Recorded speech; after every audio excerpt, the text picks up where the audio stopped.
महाराष्ट्र सरकार में रईस शेख साहब भिवंडी के एमएलए, जिन्होंने एक लक्ष्यवेधी लगाई थी नागपुर अजलास में, जिस पर पावर लूम स्टडी ग्रुप बना।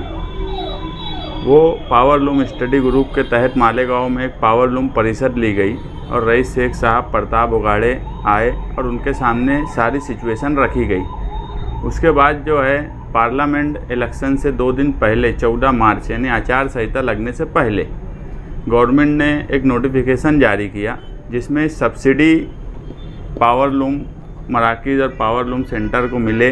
उसके लिए 27 HP के ऊपर वालों को 75 पैसा और 27 HP के नीचे वालों को 1 रुपये की सब्सिडी मिलेंगी, ऐसा एक नोटिफिकेशन निकाली।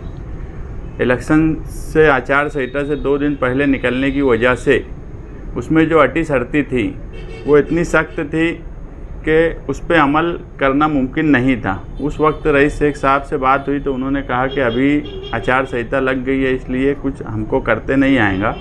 और जब उसके लिए पावर लूम चलाने वालों ने एप्लीकेशन किया तो सिर्फ भिवंडी के 60 लोग एप्लीकेशन कर पाए। महाराष्ट्र में 24 लाख यानी हिंदुस्तान में 24 लाख पावर लूम है आज, जिसमें 50% बोला जाता है कि महाराष्ट्र में है, और उसमें मालेगांव शहर और भिवंडी इसमें अक्सरियत से पावर लूम है। मगर सब्सिडी का फ़ायदा 0.2% लोग ही ले पाए, यानी 60 लोग सिर्फ उसका फ़ायदा उठा पाए। उसके ऊपर अभी जो अधिवेशन शुरू हुआ मानसून का, 29 जून को रईस शेख साहब ने एक और लक्ष्यवेधी लगाई और तफसील से उसमें बातचीत रखी।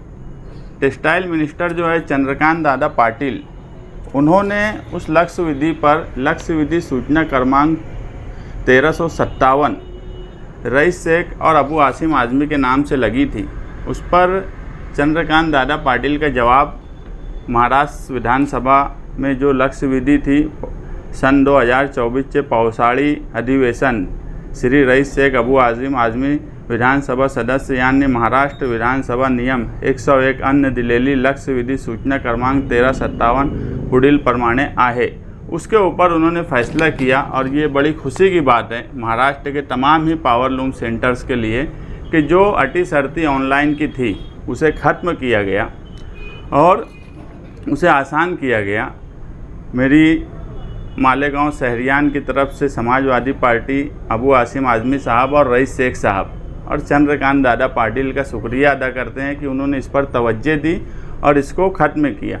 उसी में एक डिमांड हमने पावर लूम परिषद में रखी थी कि सूद का जो फ्लक्चुएशन है बाज़ार का, उसको कहीं ना कहीं कंट्रोल होना चाहिए, जिसकी वजह से स्टडी ग्रुप में भी वो बात हम जब मीटिंग थी वहाँ भी रखे थे कि फ्लक्चुएशन जो है उसे कंट्रोल करना चाहिए।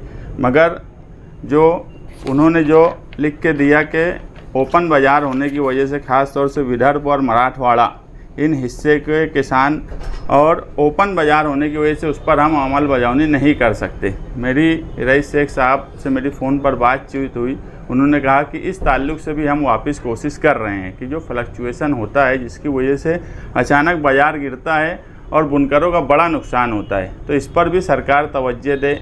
एक मंजूरी जो सब्सिडी की मिली है, इसके लिए किस तरह से फॉर्म भरा जाए, किस तरह से काम काज किया जाए, प्रताप उगाड़े साहब को हमने सब भेजा है, वो हमको तफसील भेजेंगे और इंशाअल्लाह समाजवादी पार्टी ऑफिस से तमाम ही बुनकरों की नुमाइंदगी की जाएंगी। मैं वापस मालेगांव शहर के तमाम ही बुनकर और मालेगांव शहरियान की तरफ से अबू आसिम आज़मी और रईस शेख साहब का शुक्रिया अदा करता हूँ कि उन्होंने सच्ची नुमाइंदगी की।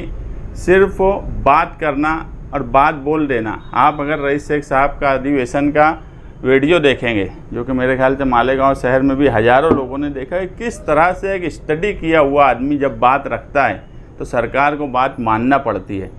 ये महायुति की सरकार कोई बुनकरों के लिए मैं नहीं मानता कि बहुत उनके कोशिश या उनके लिए फ़िक्रमंद होंगी, मगर जिस तरह से रईस शेख साहब ने नागपुर अजलास में बात रखकर स्टडी ग्रुप बनवा दिया, उसके बाद अभी 19 तारीख को लक्ष्यवेधी लगाकर जिस तरह से उन्होंने एक स्टडी करके अपनी बात रखी, तो कहीं ना कहीं जब पूरी तैयारी से और सारी मालूमात के साथ सरकार के सामने बात रखी जाती है तो बहुत सी चीज़ें ऐसी होती है कि सरकार ना भी चाहे तो उसे मंजूरी देना पड़ती है, क्योंकि बात को इस ढंग से रखा गया और इलेक्शन का वक्त था, लोहा गर्म था, रईस शेख ने हथौड़ा मारा और पावर लूम बुनकरों को एक कामयाबी मिली।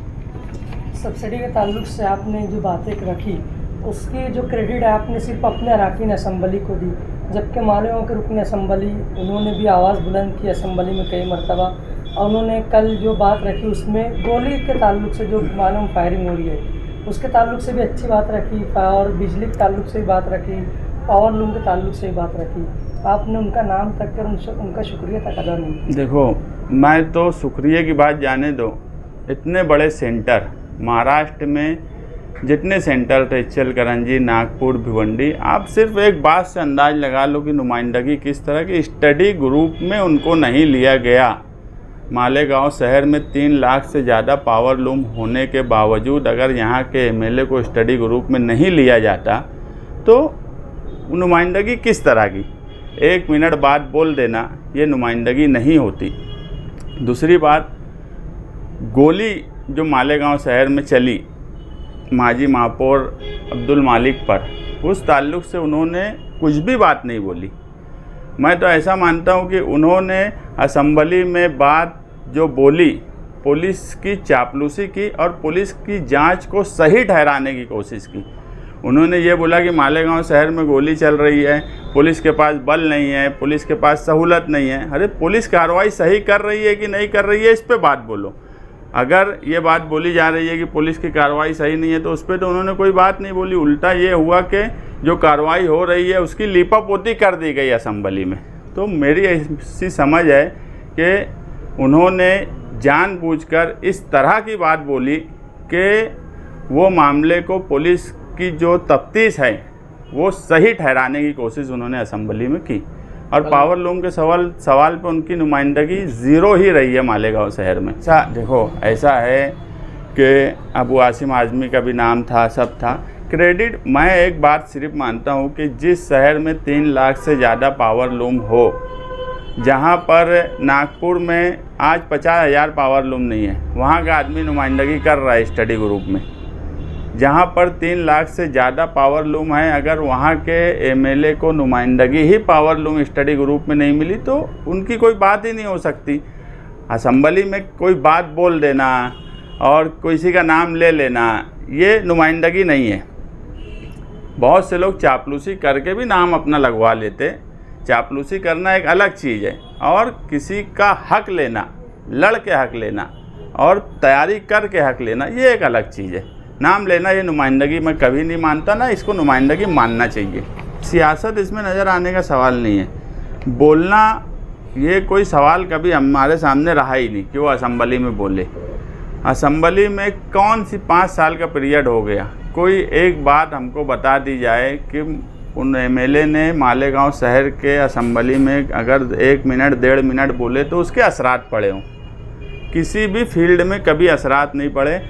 पावर कंपनी के ताल्लुक से अगर उन्होंने 5 साल में 2-3 मरतबा बोला तो क्या कंपनी के मामले में सुधार हो गया, ये हम खुली आंखों से देख रहे हैं। बुनकर की तकलीफ़ अपनी जगह, आम कंज्यूमर की तकलीफ़ अपनी जगह, कोई उसके अंदर बेहतरी आने का सवाल नहीं। हाँ, कोई बेहतरी आई होती, कुछ उसका रिज़ल्ट आया होता तो हम उनको बोले होते कि नहीं ये अच्छा काम है। उनके बोलने में असर नहीं है या फिर कोई असर, ना उनके बोलने में अब असम्बली में असर है, ना उनके बोलने में अब मालेगांव शहर में कोई असर पड़ता है।